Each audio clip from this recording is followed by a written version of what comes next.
Well, good morning and welcome. What a nice crowd. You certainly got quiet quickly. Kind of surprised me. Can you hear me all right? Clear to the back? Yeah, thank you. Well, for a business school, you know, it doesn't get much better than this. Having the world's greatest investor come to your campus is quite an honor. Warren Buffett is chairman of Berkshire Hathaway, a holding company whose investments range from Geico Insurance, American Express, and Coca-Cola, to Borsheim's jewelry store in his hometown of Omaha, Nebraska. Mr. Buffett has been described as the god of value investors and the Michael Jordan of the investing game. He began his first investment partnership in the mid-1950s with $100 of his own money. A few years later, he began investing in a struggling Massachusetts textile mill called Berkshire Hathaway. Through Berkshire, he started putting capital into other businesses, chiefly insurance, which generated cash streams for more investments, which have done very well indeed, as we all know. From a share price of about $18 in 1965, Berkshire today trades around $69,100 a share. I think I'm going to go out and buy about 100 shares. Over time, the company's annualized performance is more than double that of S&P 500, and Berkshire today is worth more than $100 billion. But Mr. Buffett is known as much for his unpretentious style as for his lofty success. He has become a champion of investors and is legendary for his aversion to corporate doublespeak. He is rare among CEOs in that he cheerfully admits his mistakes. 3 years ago, he wrote in his annual report that Berkshire would have done better if he'd simply had gone to the movies. There weren't very many years like that since 1965, believe me. Berkshire was proudly, even defiantly absent from the dot-com hysteria of the last few years. And now that the bubble has burst, as we all know, it's Warren Buffett who's having the last laugh. In his most recent letter to shareholders, he wrote, quote, "We have embraced the 21st century by entering such cutting-edge industries as brick, carpet, insulation, and paint. Try to control your excitement," unquote. You know, and personally, from reading his letters, I mean, it's just a joy. It's a business lesson in itself. I would encourage you, whenever you get an opportunity, to take one aside and read it carefully. You'll learn a tremendous amount. His wisdom and insights are so valued that some investors buy a share of Berkshire stock just so they can hear him at his legendary annual meeting, or as he calls it, Woodstock for capitalists. He doesn't make speaking appearances often, and we are extremely fortunate to have him with us today. Earl Leonard of Coca-Cola and our distinguished executive in residence had a lot to do with that, Earl, and we're deeply indebted to you for helping to arrange this. Thank you very much. Our format today will be primarily questions and answers. Mr. Buffett will make some brief remarks at the beginning, and then we'll move into your phase. We will have a microphone set up over here. We would like you to come around. We're videotaping, so we'd like you to use a microphone, please. So go ahead and begin to line up over there to ask your questions. So would you please give a very warm welcome to the Oracle of Omaha, Warren Buffett.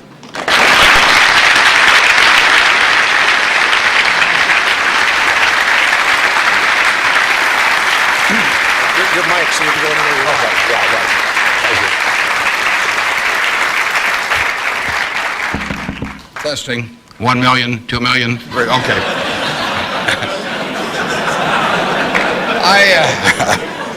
I came in from Nebraska today, and you're probably all familiar with us, mainly by our football team. We have those fellows with the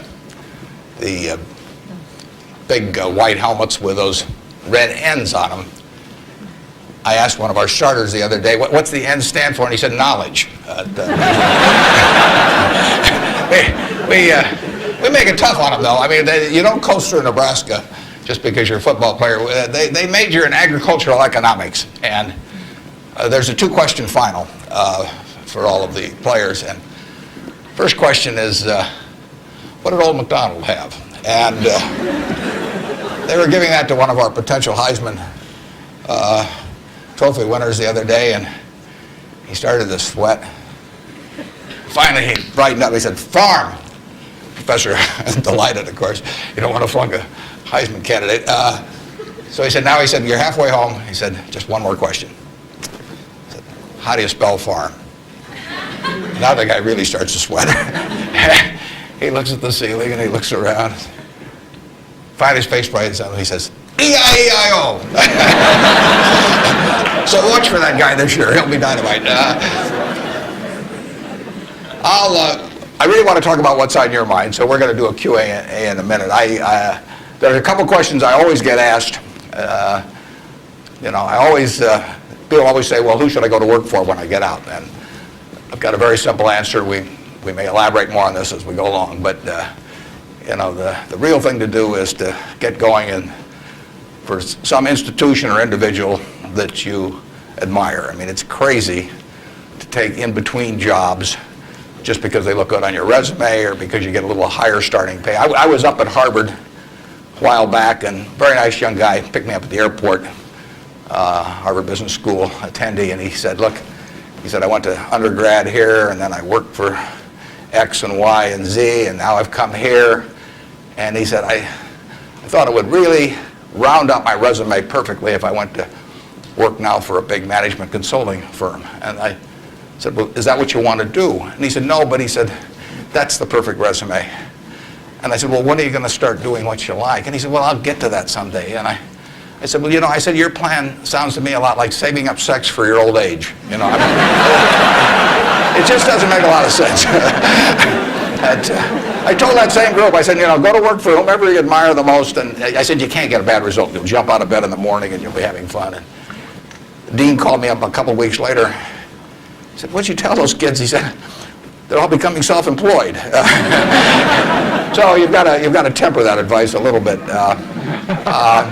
Play one game a little bit with me for just a minute, and then we'll get to your questions. I'd like for the moment to have you, have you pretend I've made you a great offer, and I've told you that you could pick any one of your classmates, and you now know each other probably pretty well after being here for a while. You'd have 24 hours to think it over, and you can pick any one of your classmates, and you get 10% of their earnings for the rest of their lives. And I ask you what goes through your mind in determining which one of those you would pick.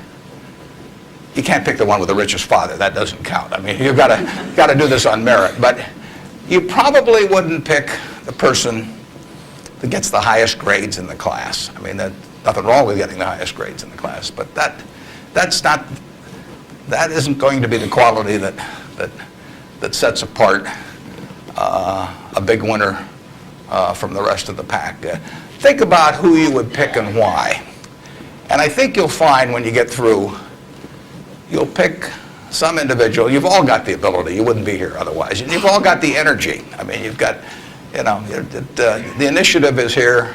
The intelligence is here throughout the class. But some of you are going to be bigger winners than others. And it gets down to a bunch of qualities that, interestingly enough, are self-made. I mean, it's not how tall you are. It's not whether you can kick a football 60 yards. It's not whether you can run the 100-yard dash in 10 seconds. It's not whether you're the best-looking person in the room. It's a whole bunch of qualities that really come out of Ben Franklin or the Boy Scout code or whatever it may be. I mean, it's integrity, it's honesty, it's generosity, it's being willing to do more than your share. It's just all those qualities that are self-selected. And then if you look on the other side of the ledger, because there's always a catch to these, free gifts and genie jokes. So you also have to, and this is the fun part, you also have to sell short one of your classmates and pay 10% of what they do. So who do you think is going to do the worst in the class? This is way more fun. And think about it again. And again, it isn't the person with the lowest grades or anything of the sort. It's the person who just doesn't shape up in the character department. I mean, we look for three things when we hire people. We look for intelligence, we look for initiative or energy, and we look for integrity.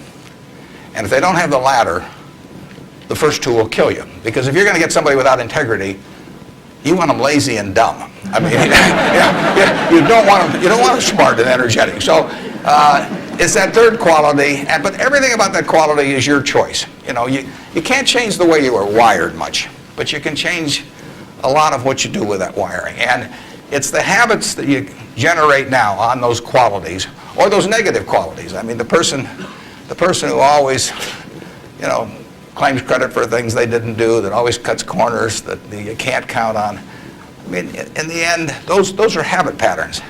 And the time to form the right habits is when you're your age. I mean, it doesn't do me much good to get golf lessons now. If I'd gotten golf lessons when I was your age, I might be a decent golfer. But someone once said the chains of habit are too light to be felt until they're too heavy to be broken. And I see that all the time. I see people with habit patterns that are self-destructive when they're 50 or 60, and they really can't change them. They're imprisoned by that.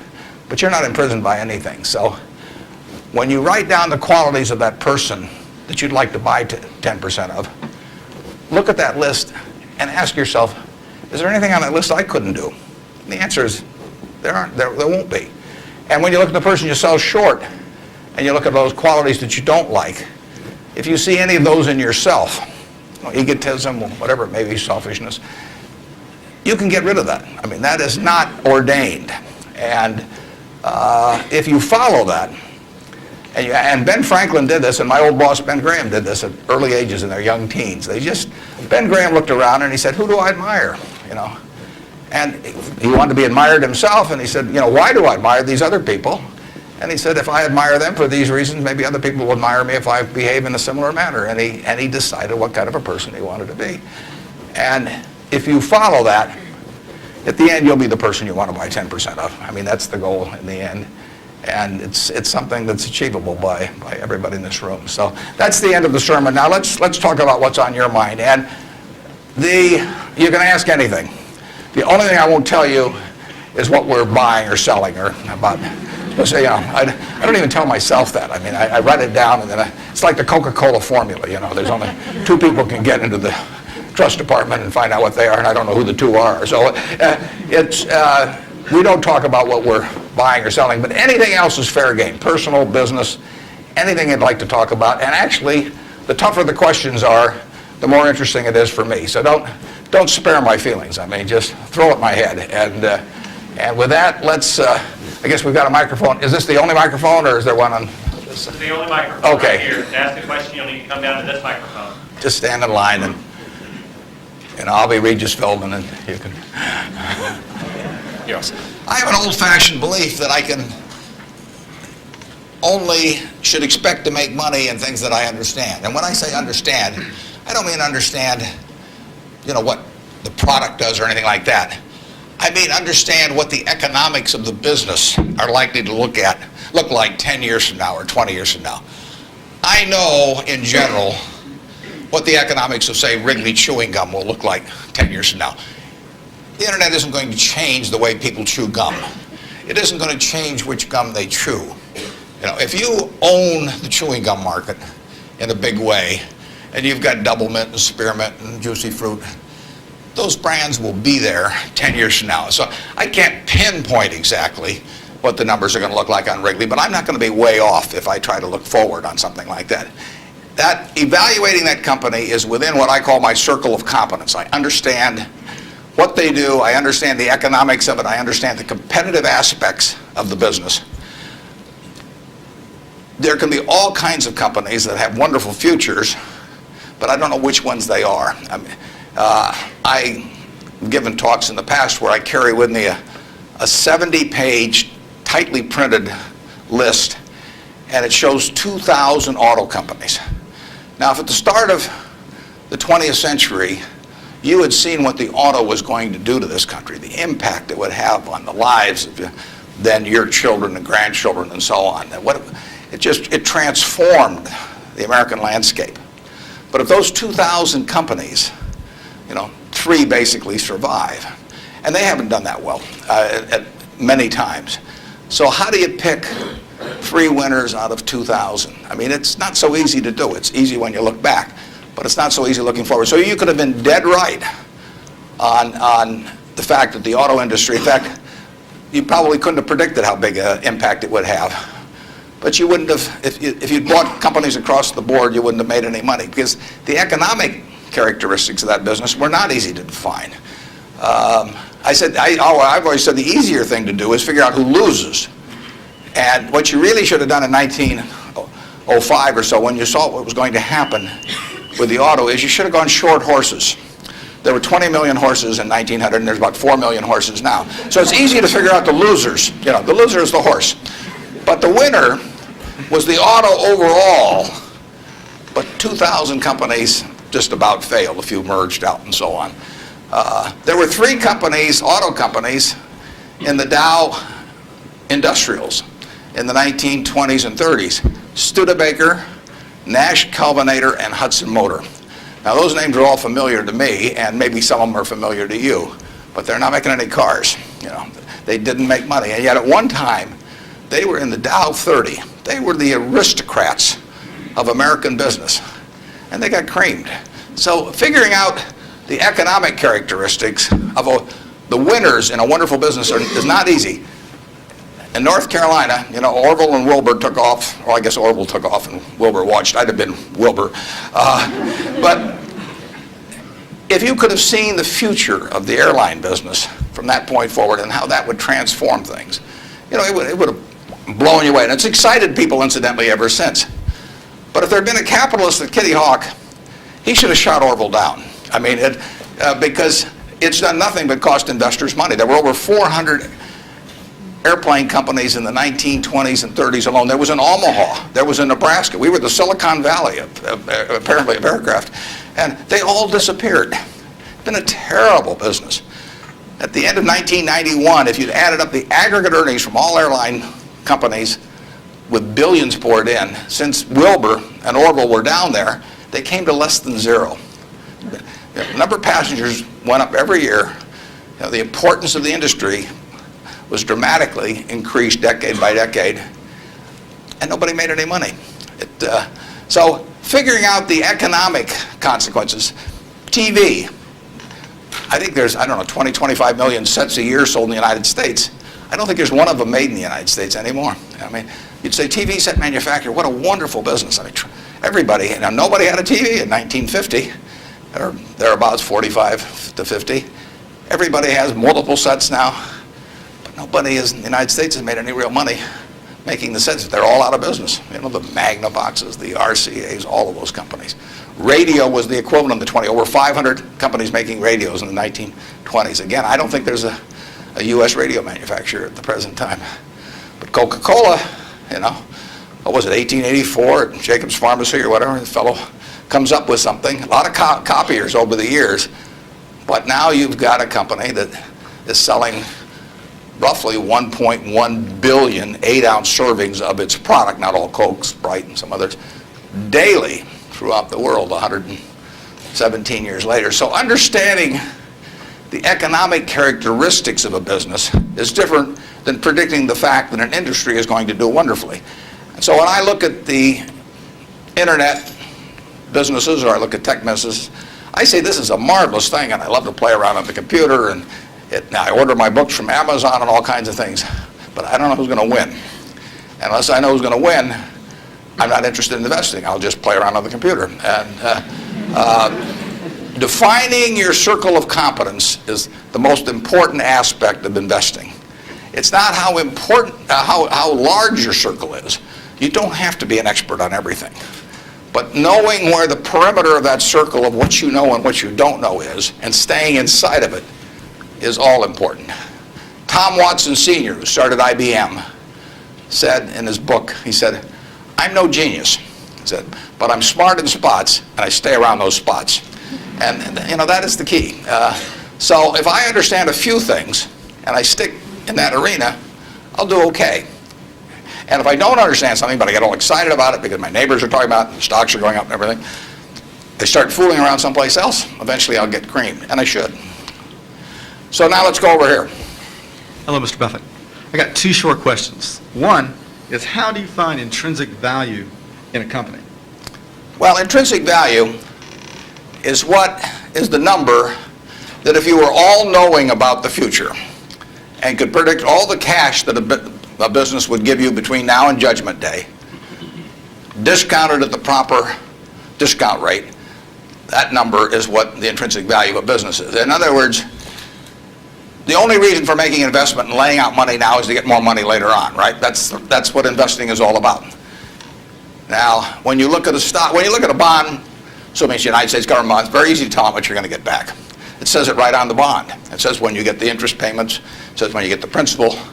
So it's very easy to figure out the value of a bond. It can change tomorrow if interest rates change, but the cash flows are printed on the bond. The cash flows aren't printed on a stock certificate. That's the job of the analyst, is to print out, change that stock certificate, which represents an interest in the business, and change that into a bond and say, this is what I think it's going to pay out in the future. When we buy, some new machine for Shaw to make carpet, that's what we're thinking about, obviously, and you all learn that in business school. But it's the same thing for a big business. If you buy Coca-Cola today, the company is selling for about $110 to $15 billion in the market. The question is, if you had 110 or 15 billion, you wouldn't be listening to me, but I'd be listening to you incidentally. But the question is, would you lay it out today to get what the Coca-Cola company is going to deliver to you over the next 200 or 300 years? The discount rate doesn't make much difference as you get further out. And that is a question of how much cash they're going to give you. It isn't a question of, it isn't a question of how many analysts are going to recommend it, or what the volume in the stock is, or what the chart looks like, or anything. It's a question of how much cash it's going to give you. That's the only reason. It's true if you're buying a farm. It's true if you're buying an apartment house. Any financial asset, oil in the ground, you're laying out cash now to get more cash back later on. And the question is how much are you going to get, when are you going to get it, and how sure are you? And when I calculate intrinsic value of a business, when we buy businesses, and whether we're buying all of a business or a little piece of a business, I always think we're buying the whole business, because that's my approach to it. I look at it and say, what will come out of this business and when? And what you really like, of course, is them to be able to use the money they earn and earn higher returns on it as you go along. I mean, Berkshire has never distributed anything to its shareholders, but its ability to distribute goes up as the value of the businesses we own increases. We can compound it internally, but the real question is, Berkshire selling for, we'll say, 105 or so billion now.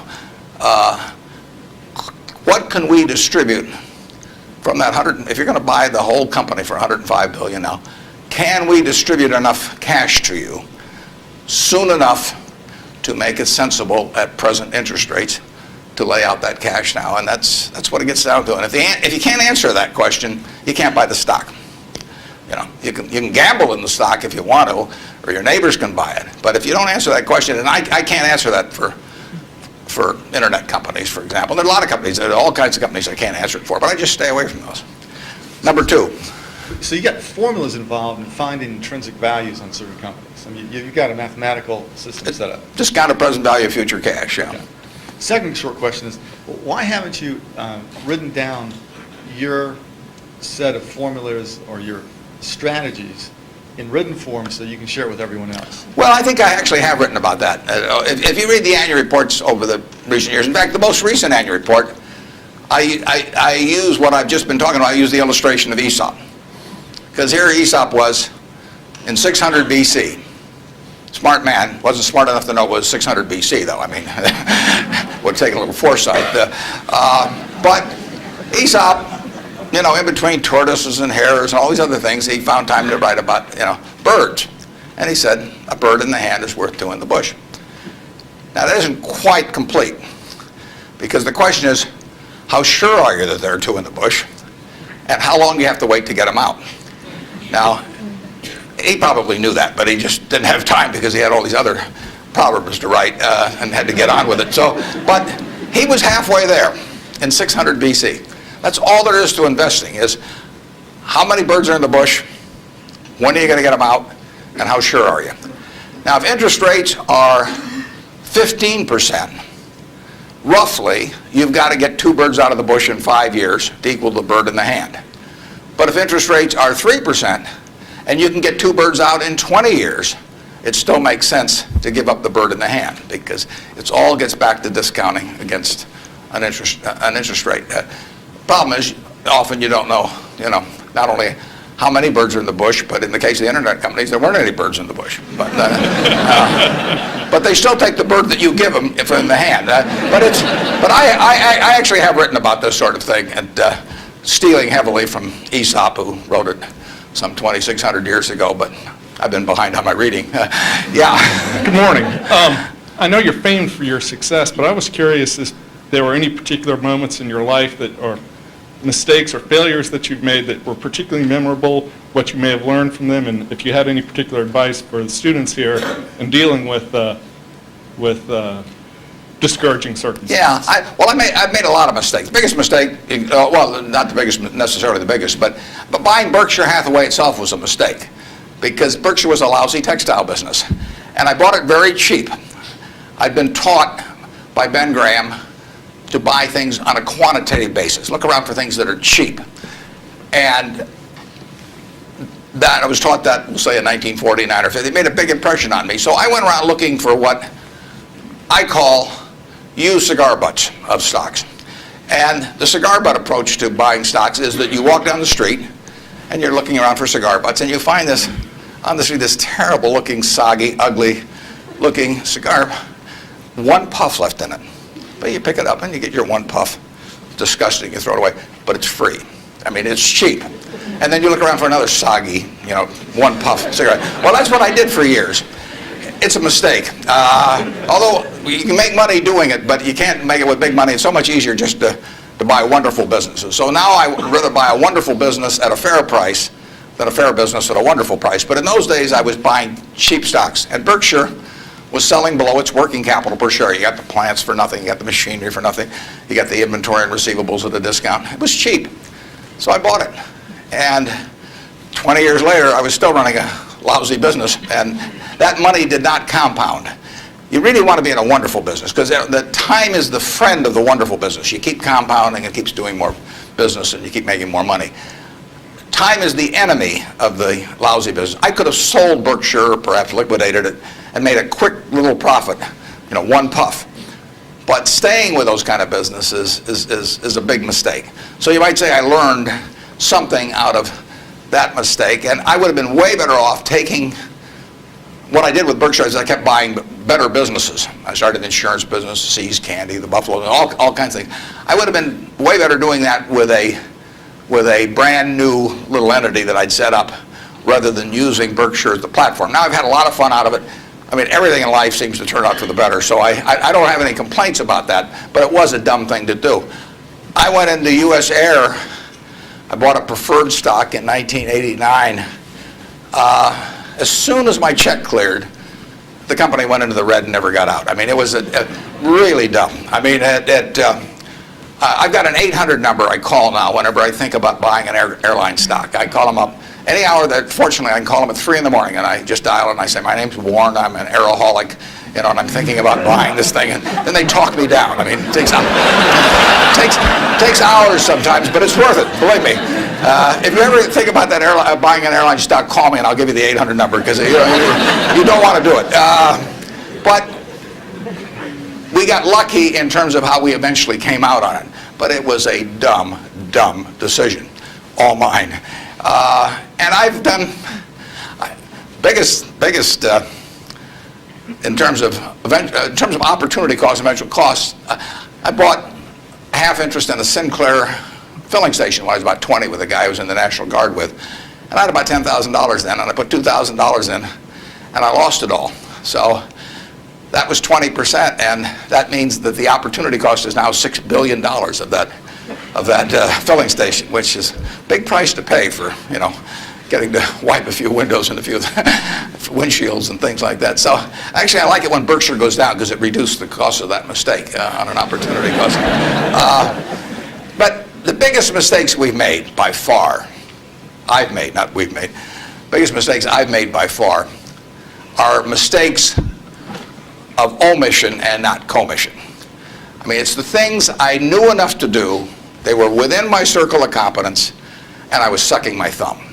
And that is really, those are the ones that hurt. They don't show up anyplace. I probably cost Berkshire at least $5 billion, for example, by sucking my thumb 20 years ago or close to it when Fannie Mae was was having some troubles, and we could have bought the whole company for practically nothing. And I don't worry about that if it's Microsoft, because I don't know it. Microsoft isn't in my circle of competence. And so I don't have any reason to think I'm entitled to make money out of Microsoft or out of cocoa beans or whatever. But I did know enough to understand Fannie Mae, and I blew it. And that never shows up under conventional accounting. But I know the cost of it. I know. I passed it up. And those are the big, big mistakes. And I've had plenty of them. And unless I tell you about them in the annual report, and I resist the temptation sometimes, unless I tell you about them in the annual report, you're not going to know it because it doesn't show up under conventional accounting. But omission is way bigger than commission. There's big opportunities in life have to be seized. We don't do very many things, but when we get the chance to do something that's right and big, we've got to do it. And even to do it in a small scale is just as big a mistake almost as not doing it at all. I mean, you've really got to grab them when they come, because you're not going to get 500 great opportunities. You would be better off if when you got out of school here, you got a punch card with 20 punches on it, and every financial decision you made, you used up a punch. You'd get very rich because you'd think through very hard each one. I mean, you went to a cocktail party and somebody talked about a company, you didn't even understand what they did or couldn't pronounce the name, but they'd made some money last week and another one like it. You wouldn't buy it if you only had 20 punches on that card. There's a temptation to dabble, particularly during bull markets. In stocks, it's so easy. It's easier now than ever because you can do it online. Just you click it in and maybe it goes up a point and you get excited about that and you buy another one the next day and so on. You can't make any money over time doing that. But if you had a punch card with only 20 punches, you weren't going to get another one in the rest of your life, you would think a long time before every investment decision.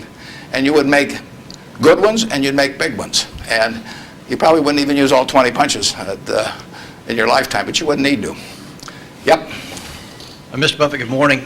In your comments about making mistakes and errors like that, can you talk a little bit about your sell discipline when you're in a position and you feel like it's no longer good? And what criteria to use when you just finally abandon it? Yeah, when I started out, the sell situation has changed over the years, because when I started out, I had way more ideas than money. I mean, I would go through Moody's manual. I went through it page by page, and then I went through it again page by page. And I found stocks in there that I could understand that were selling at like 2 times earnings, even 1 times earnings. Well, when you only have $10,000, that can get a little frustrating. And if you don't like to borrow money, which I never like to borrow money, so I was always coming up with more ideas than I had money. So I had to sell whatever I liked least to buy something new that just was compelling to me. And for a long time, I was in that mode. And now our problem is we have more money than ideas. If you look at our annual report, which is on the internet at our homepage, BerkshireHathaway.com, you'll see something in the back called the Economic Principles of Berkshire. And you will see, which I believe in setting out for my partners. They are my partners. I don't look at them as shareholders. I look at them as partners. They're going to be my partners for life. So I want to tell them how I think. And if they don't agree with the way I think, that's fine. But I don't want them to be disappointed in me. So I lay out there and I say, in terms of our wholly owned businesses, we're not going to sell no matter how much anybody offers us for. I mean, if somebody offers us 3 times what something is worth at See's Candy, the Buffalo News, Borsheim's, whatever it may be, we're not going to sell it. I may be wrong in having that approach. I know I'm not wrong if I owned 100% of Berkshire, because that's the way I want to live my life. I've got all the money I could possibly need.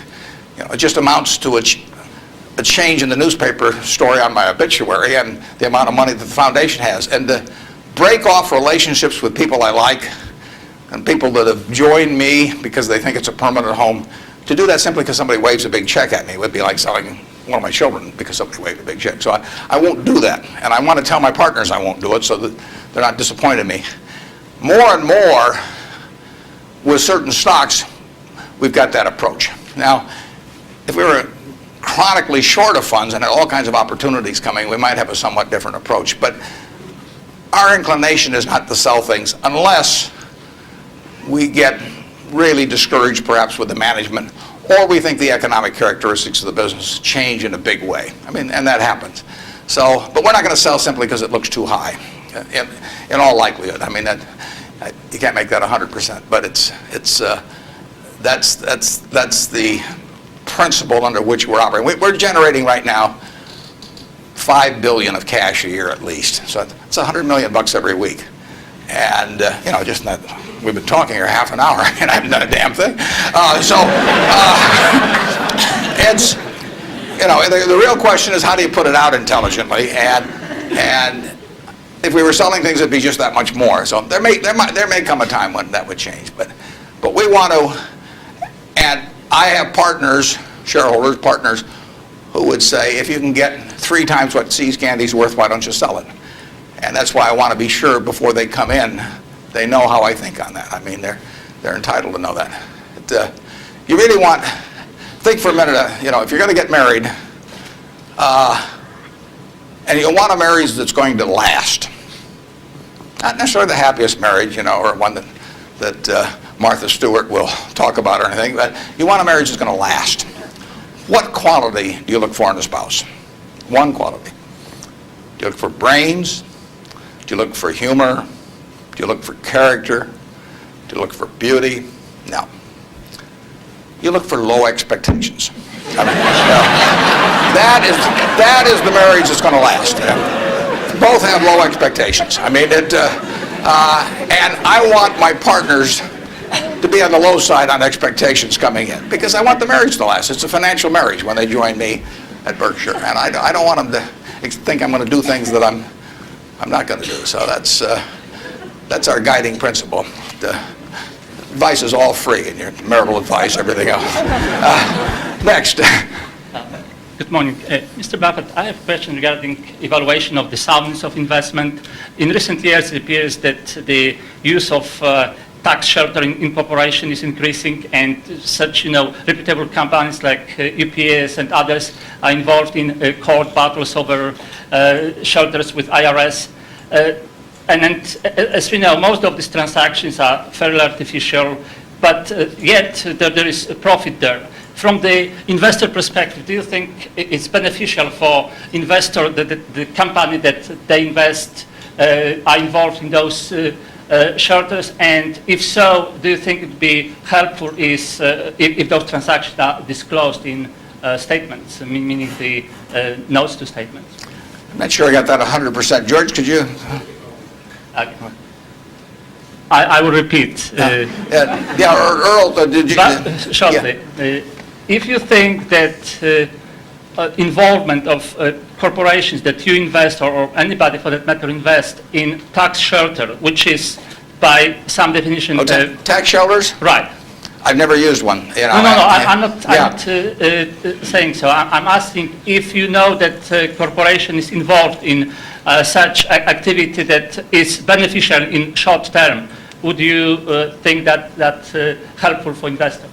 Well, there are perfectly legal ways to shelter taxes. I mean, we did and still do, but we were one of the earliest ones to go in for low-income tax housing credits. In fact, I met with first President Bush about that one, and that benefits us to a mild degree. It's not a big element of Berkshire. I mean, it's peanuts in terms of Berkshire's overall value, but it is a congressionally ordained tax benefit. I wouldn't call it exactly a shelter. It's a tax benefit that Congress has decided they're willing to offer businesses, and because they think it's the best way to generate low-income housing. So we participate in something, but it's not a big factor in what we do. And but there's nothing wrong with that. And then if you get into tax evasion, I mean, that's a whole different game. At that point, they ought to go to jail. But certain businesses, some insurance companies are reincorporated in Bermuda, and you can save a lot of taxes. You have to meet certain other tests which we wouldn't want to meet. But if we were willing to meet those other tests, there's nothing illegal or immoral about us moving to Bermuda. We're not going to do it. And but if the restrictions weren't there, I mean, the tax code is the rule book, and you follow the rule book. I think some of the things people do in terms of bending that rule book get very close to fraud and sometimes cross the line into fraud. And when they do, I think they ought to be prosecuted. But that's another game. And incidentally, there has been more pushing on that, I would say, in the last 5 years, and certainly was my experience earlier. And there are more. I think now it's diminished in the last year or two, but a couple years ago there was some very aggressive marketing by some of the auditing firms, and of these, even with percentage shares of the gain to be paid to the auditors. I think that those things got fairly dubious, and particularly when they shopped for legal opinions, so that if you got caught doing these things, you can say, well, I was relying on this legal opinion, and therefore I shouldn't go to jail, but just pay the back taxes. So I don't know of anything we're associated with that has done that, but obviously if they push too far, we don't want to be there. Thank you. Yep. I was curious, with the large number of people you now have with tremendous amounts of wealth, what do you think of the current state of philanthropy? Well, I'll be out this week. Actually, I'm going to a Coca-Cola meeting, and I'm flying out to Seattle and talking to the United Way group out there. Seattle United Way raises more per capita, I believe, than any United Way in the country. And Bill Gates will be there. We're talking jointly. His mother was very active in United Way. But Bill is going to give away over $1 billion a year, and a lot more later on, but right now $1 billion. And it's very interesting. I mean, he is very rational about it, and he's very informed. In fact, he got somebody, I think his primary advisor in the medical field is a fellow who was with the CDC in Atlanta.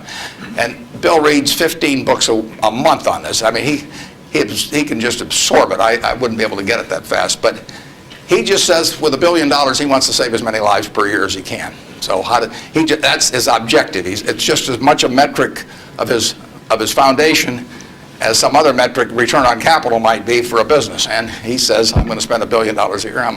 How many lives can be saved for that? So he's gotten very heavily into vaccines and AIDS in Africa, a number of things. It's very rational. I personally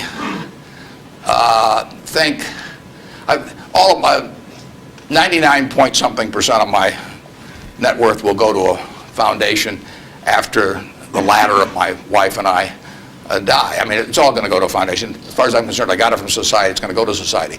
I've written a letter to my trustees, and I've got very few trustees. If you got a whole bunch of trustees, in my view, they just homogenize themselves down to sort of a lowest common denominator, because you get 30 people in a room, and prestigious people, but they'll all have their particular alma mater, and they'll all have their particular hospital, and it'll become a big trade-off game. It'll be a little like Congress.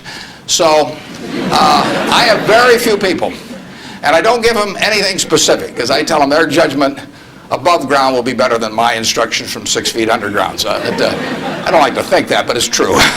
So I tell them, look,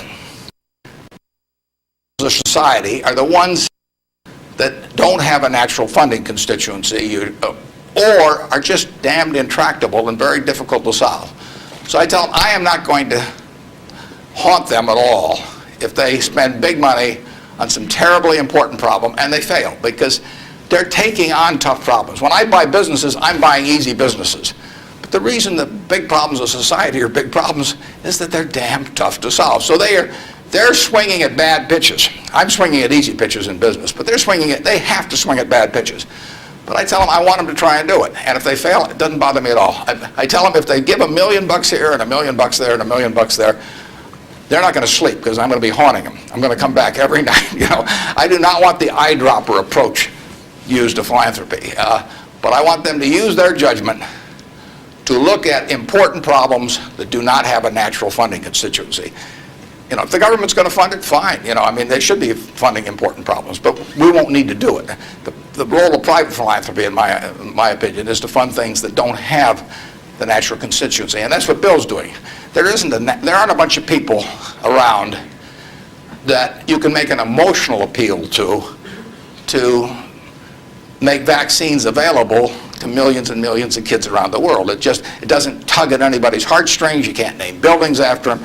It just isn't the sort of thing that you can raise money for on an emotional basis. And there's nothing wrong with raising money on an emotional basis. But that is a problem that won't get solved by a funding constituency that's responding to that. But Bill is responding to what in his mind is the important thing, which is saving lives, and he doesn't care whether he gets his name on a building or whether anything happens or whether anybody knows about it. I mean, he gets publicity just because of the scale he's on, but he doesn't care about that. I can promise you that. So that's my philosophy, is that I got this money not because I'm a superior human being, not because I've done more for society than other people. I was wired the right way to be dropped into the United States at this particular time. I mean, it's a huge capitalistic society, and I'm wired, no credit to me, but I'm just born that way, so that I'm better at asset allocation than other people to some degree. Just like other people are better at all kinds of other things. And I was with 2 teachers out at Sun Valley that are doing more for society than I am, and this market system does nothing for them. Market system does all kinds of things for me.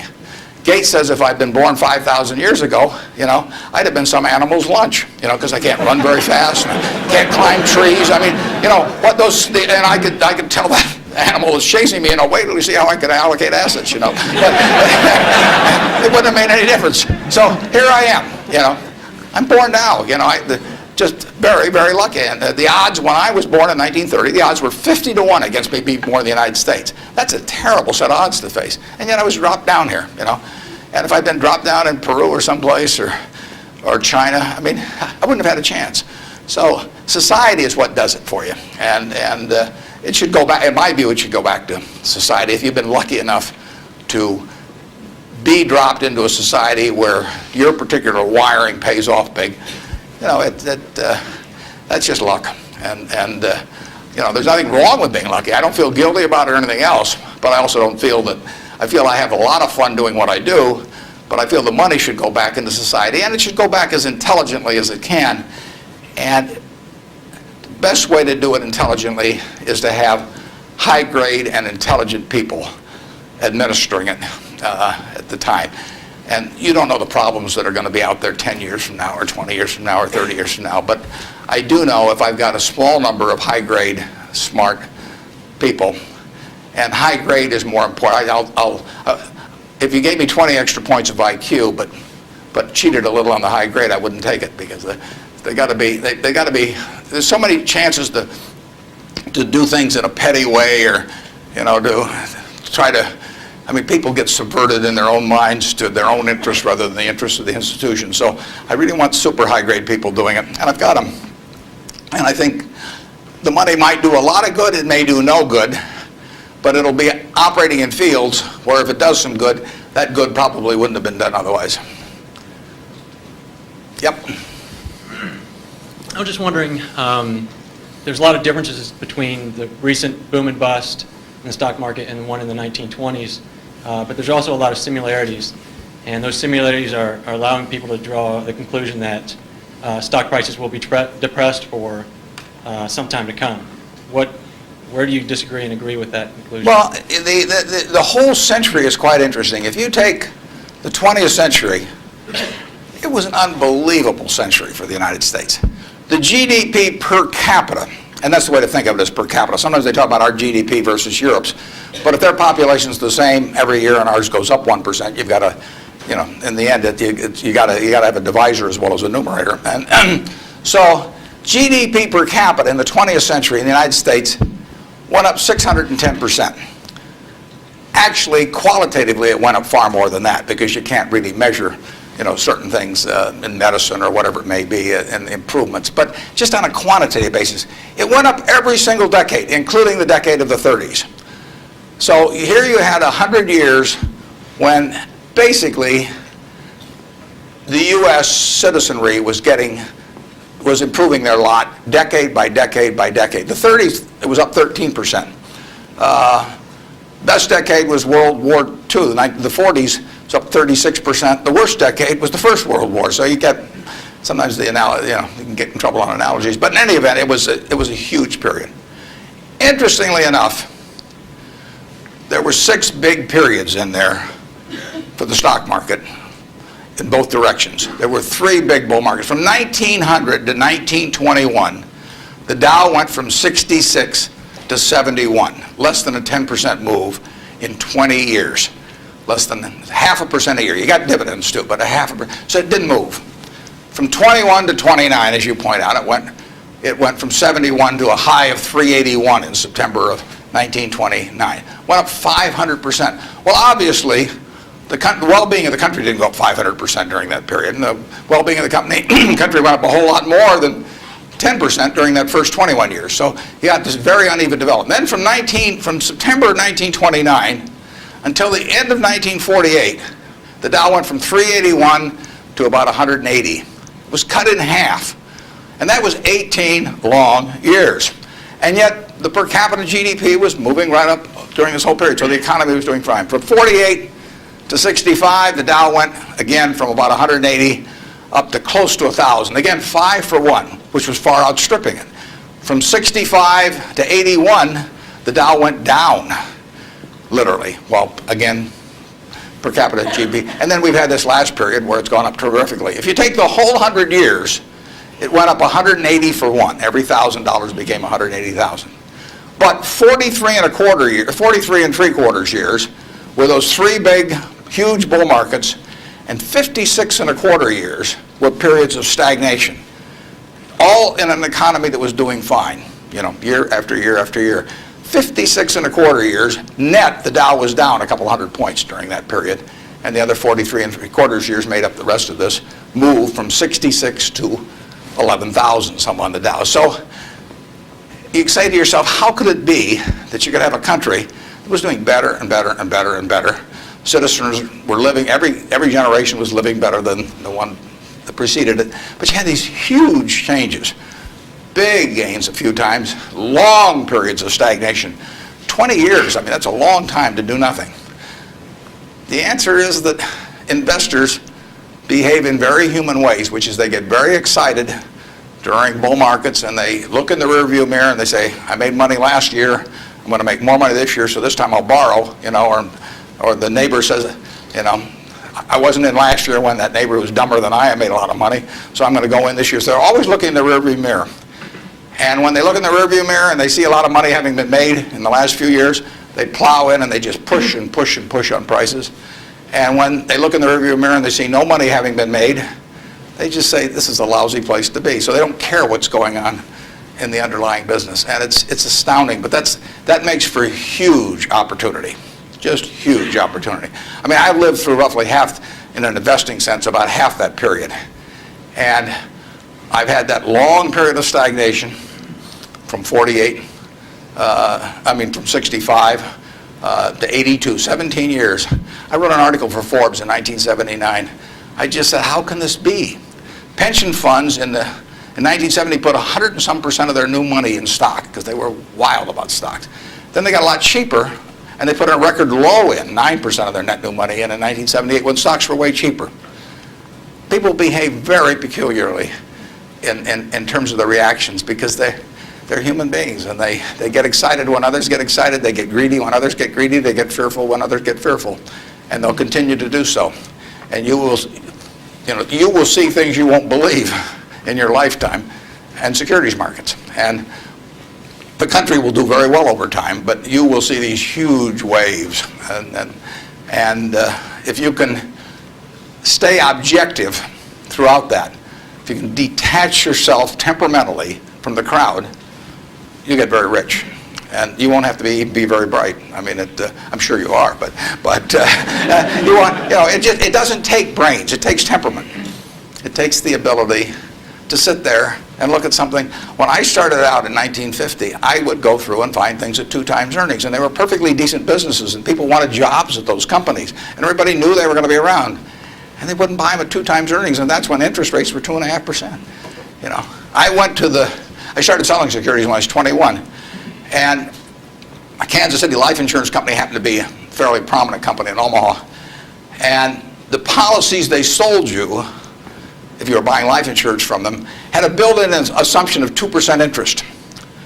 The stock of Kansas City Life was selling at less than 3 times earnings. You were getting 35% if you bought the stock. No question about the soundness of the company. I went to the local agent.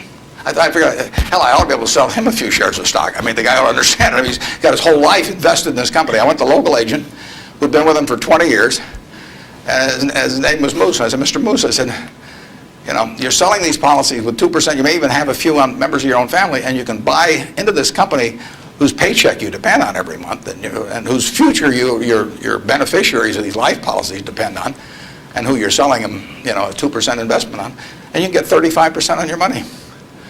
And he said, you know, stocks aren't any good. And I couldn't sell you know, I was a lousy salesman. I mean, well, you have to start with that, but it just blew me away. It blew me away. I thought, sometimes I used to wonder if I was nuts, you know, but those things, the same thing happened. I mean, in 1964, the Dow closed at 864. At the end of 1981, 17 years later, it closed at 865. It moved 1 point in 17 years. Now, that's not a big move. And that, you can't believe how discouraged people were during that period. But, you know, people were living better. So things can go on a long time that don't make sense. But they do come to an end. I mean, the internet thing, I mean, you had these companies selling for many billions of dollars that had practically no prospects of making any money. That's a bubble. But Herb Stein one time said, anything that can't go on forever will end. Now, that seems pretty, but think about that. And particularly think about it next time you're trying to do something just because the stock's gone up a whole lot, you know, and your neighbor's made money or something. You've got to be, you just have to sit and think objectively and think about, would I buy this whole business? If it's an internet company that's got 100 million shares out and selling at 100, that's $10 billion. Is it worth $10 billion? If it's worth $10 billion, it's got to be able to give you, you know, 700 or 800 million next year. And if it doesn't give you 700 or 800 million next year, it has to give you maybe 10% more than that the year after and continue to. There aren't a lot of businesses that can do that. And people just go crazy. And of course, it's fun. I mean, it's, you know, it's like that sign they put in brokerage offices that says, avoid hangovers, stay drunk. You know, I mean, it's just so much fun to keep playing. But you got to do sensible things to get good results. Yeah. Next. Well, we got 3 people standing there, so let's do the 3 that are standing there. Okay. Good morning, sir. Hi. Hi. I was wondering what your opinion is of the Federal Reserve and their actions taken recently. Do you feel they've done enough to boost the economy? Yeah, well, I'm a fan of Alan Greenspan's over time. I've known him for a long, long time. We were on a board together at Cap Cities, and Alan is a very, very smart guy. He is motivated, in my opinion, entirely by what is good for the United States, the people of the United States. And so you couldn't have a better person in there. And the problem he may have is that because his tenure in office has been associated with this incredible bull market, that even though he wouldn't have claimed credit for it, that people might associate it because of the importance of the Fed generally. They might associate with him, so they may, if things don't work out so well, they may blame him as well. But I think his policy has generally been very good. You have to understand one thing about the Fed is that it's not as powerful as the mystique would make it. Its brake is better than its gas pedal.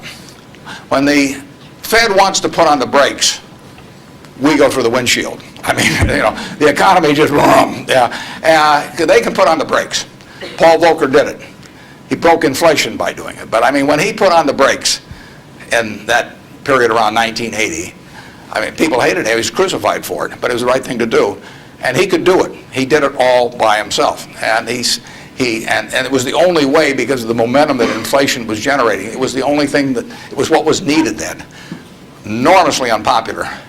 It's much harder for a Greenspan to put on the brakes because nobody wants him to put on the brakes, plus he's so visible. But he's put them on sort of gradually. But stepping on the gas pedal, he does not necessarily get the same result. It may help, but there are 1,000 other variables operating.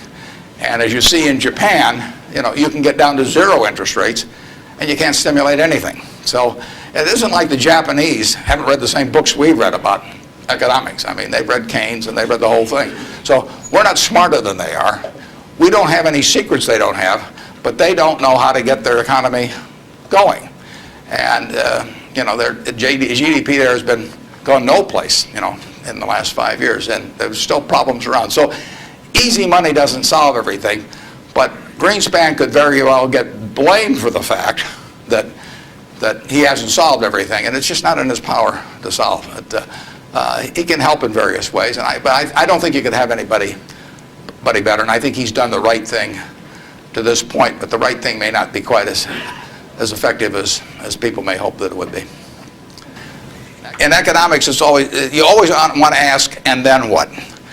You'll read in the paper, well, what happens if the Japanese start selling our government bonds, or what happens if they dump the dollar? They can't dump the dollar. There's no way to dump dollars. You can, or at least dollar assets, because if the Japanese want to sell our government bonds, if they sell them to us, they get a time deposit or a demand deposit at Citi, or they still own a dollar asset.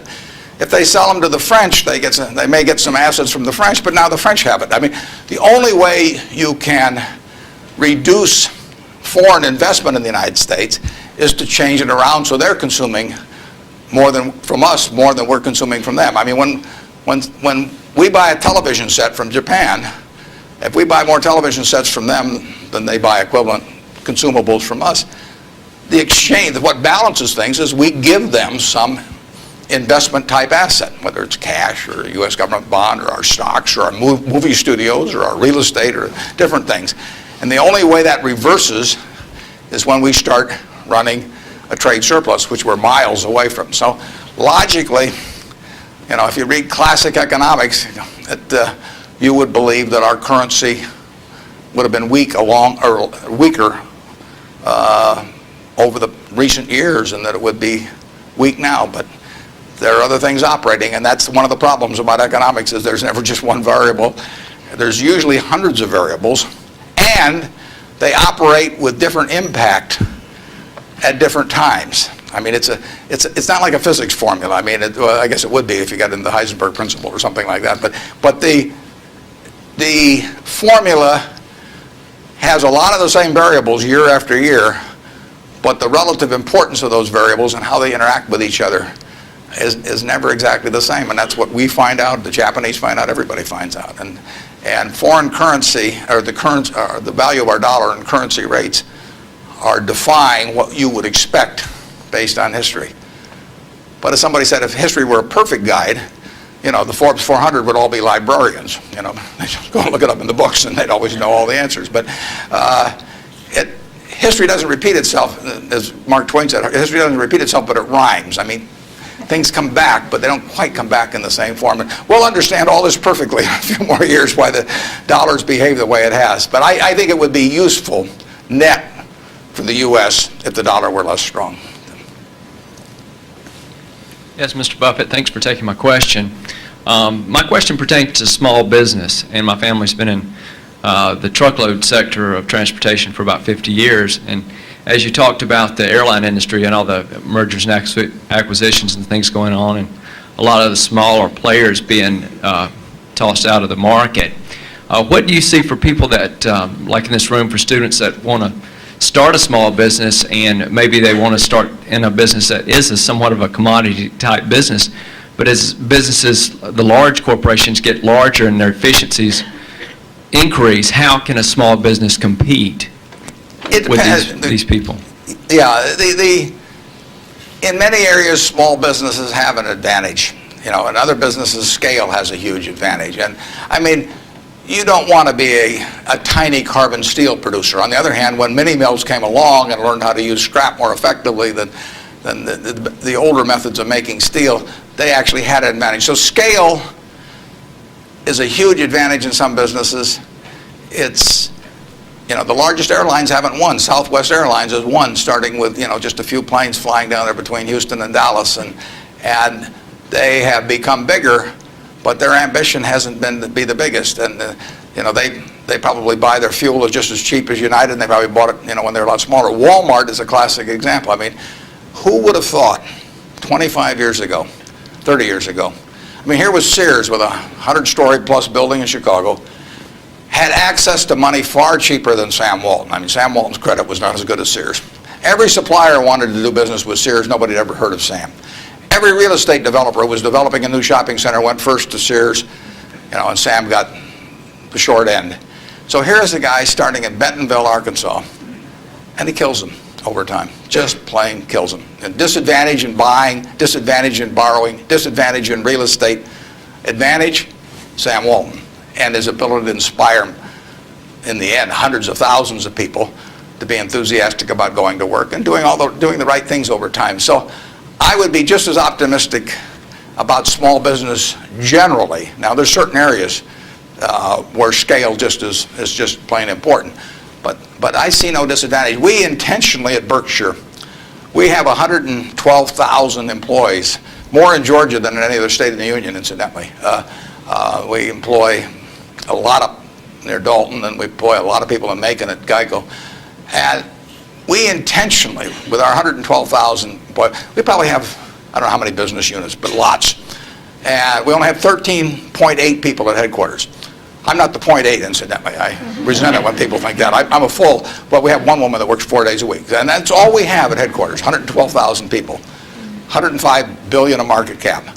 But we intentionally keep our units small. We think, we want them to have the nimbleness, the responsiveness to the customer particularly, that will turn them, that essentially will more than offset anything that the scale of having maybe a little more purchasing power or something will develop. We own a home furnishings business in Utah, run by a fellow named Bill Child. He was featured in Fortune about one issue ago. The cover story was God in Business. Bill was the #1 illustration. Bill took that business from his father-in-law when it was doing $250,000 a year, and he now has over half the business in Utah in his field, about close to $400 million. He built it by thinking about the customer. And the truth was, he was competing with Sears, he was competing with Levitt's, was a huge furniture retailer in the past. He was competing with everybody. But all he thought about from the moment he got up in the morning was, how do I take care of my customer? And that wins. We have a business in Omaha, some of you may have heard of. It's the largest home furnishing store in the world. In Omaha, which only has a SMSA of 650,000 people. It's on 72 acres. It does $325 million in one location, which happens to be $500 for every man, woman, and child in the SMSA, but it draws from beyond that. That business comes about, or has resulted, from an investment of $500 in 1937 by a woman who walked out of Russia in 1921. She walked out, got on a peanut boat, landed in Seattle with a tag around her neck. She couldn't speak one word of English. The American Red Cross looked at the tag. It said Fort Dodge, Iowa. They got her to Fort Dodge, Iowa.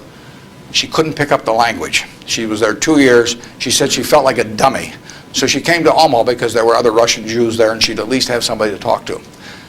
Her little girl started school, Frances. Frances would come home at night and teach her mother the words she learned in school that day. That's how this woman, Rose Blumpkin, learned the English language, but from her daughter from kindergarten on, teaching her the words.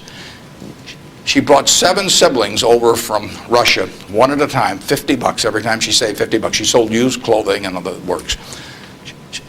She got her 7 siblings over, her mother and father, and by 1937, 16 years after she got here, she saved $500. She got on a train, went to Chicago, to the American Furniture Mart, which was this huge, impressive thing. She was smart as hell, but she thought like a peasant in a way, and she saw this building and she decided to name her company the Nebraska Furniture Mart. She went in and bought $500 worth of, she bought about $2,000 worth of merchandise. All the way back to Omaha, she worried because she thought, I owe $1,500, and she only had a $500 equity. So she got to Omaha. She took the bed, the sofa, the refrigerator out of her own home to sell fast so she could get the money so she could pay on time. She took that business and built it from that start. No one would sell to her. She went into court 4 times because the carpet manufacturers tried to keep her from selling at a discount, and she went into court and told the judge, because she figured out ways to buy this stuff in various nefarious ways from had other people buy it for her, and she said, look, I pay $3 a yard for this carpet. Brandeis sells it for $6.98. She says, I sell it for $3.98. just tell me, Judge, how much you want me to rob people. She defended herself. Papers wrote it up. The judge bought carpet from her the next day. I mean, it was marvelous. Brandeis isn't selling anymore. They were the huge department store in Omaha. She put everybody out of business. And the punchline, she worked till she was 103. She sold me the business when she was 89. And she didn't have an audit. I went out to see her one afternoon. I took a check out with me because I knew she wanted to do something. And I said, Mrs. B, here's the money. I said, I don't need an audit. Just tell me whether you owe any money. She said, I've never owed any money since I owed those guys back in 1937. And she said, it's all free and clear. She'd never seen a balance sheet. She didn't know what accounting terms meant, but she understood the nature of the business. And I told her, I said, I'd rather have your word, than an audit from every one of the big 6 or big 8 or whatever there were, the number at the time of the top auditing firms. And she worked till she was 103. She died at 104. She had 3 siblings at her funeral. I mean, those are some genes. Her son works there now. He's 82 or 3, and the 3 sisters are all alive. But the punchline is, she couldn't read or write. This woman could not read or write. If you told her this room was 68 feet by 43, she would tell you how many square yards it was like that. She never went to school a day in her life. She would tell you how much that was at $5.98 a yard. She'd add the tax. She'd knock off something because she liked your looks. And that would be it. And that is that you can't beat that, and you can't replicate that at General Motors. You can't institutionalize that. The person who brings that kind of drive to a business and does it day after day and thinks about their customer, and that's all she did. She raised 4 kids in the process too, but you can't. It can't miss. And no, you don't have to worry if you're an entrepreneur. In most fields, there's some fields where you can't do it because there are scale aspects to it. But in most fields, you'll kill people. Bob Shaw did that with Shaw.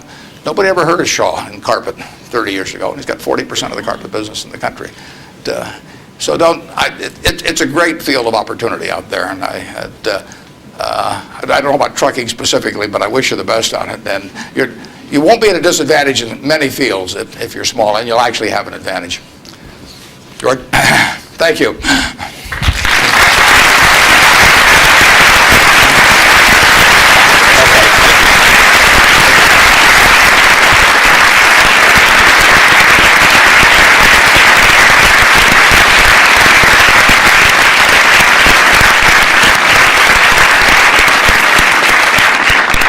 Mr. Buffett, thank you very much for sharing your wisdom and your ideas and your wonderful stories with us today. We are truly honored and pleased that we've had this opportunity to get to know you a little bit better.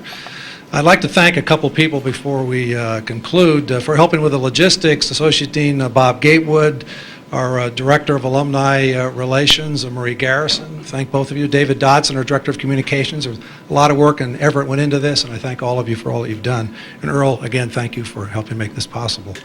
Mr. Buffett, we have a parting gift for you, but it needs to be placed into context before we show you what it is. In your most recent newsletter to your annual report to the shareholders, you discussed some of the things that you look for in making acquisitions, and one of the things you talked about was owners. You look for owners who care who they sell to, and that was important to you. I'd like to quote from your report. When a business masterpiece has been created by a lifetime or several lifetimes of unstinting care and exceptional talent, it should be important to the owner what corporation is entrusted to carry on its history. A little bit further down you say, how much better it is for the painter of a business Rembrandt to personally select its permanent home than to have a trust officer or uninterested heirs auction it off.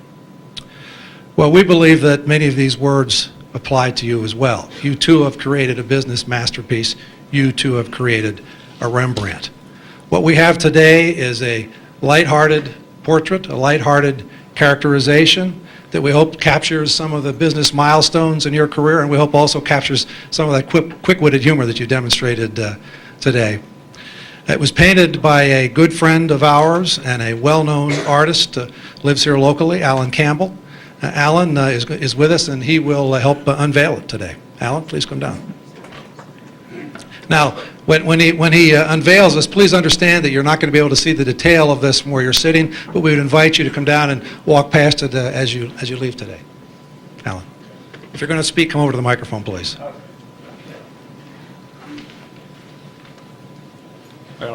Thank you, and Mr. Buffett, I hope you'll maintain your sense of humor, which appealed to me greatly when reading your corporate report, and this is going to be a test of that famous humor.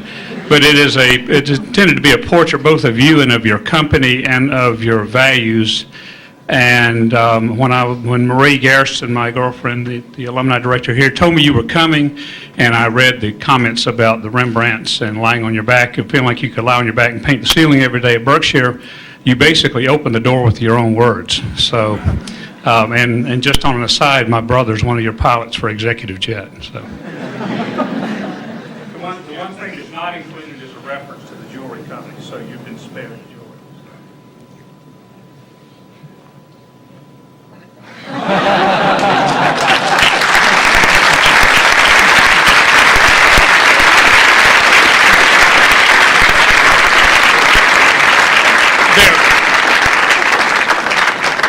This is based on a very famous Rembrandt self-portrait, if anybody's information. Mr. Buffett will sign autographs. If you've got books with you you'd like him to sign, we'll set up a table down front here as for the next 15 or 20 minutes. If you'd like to take a picture, if you've got a camera with you, please come on up. Don't hesitate. And thank you all for coming and participating today. It was a wonderful event. Thank you very much.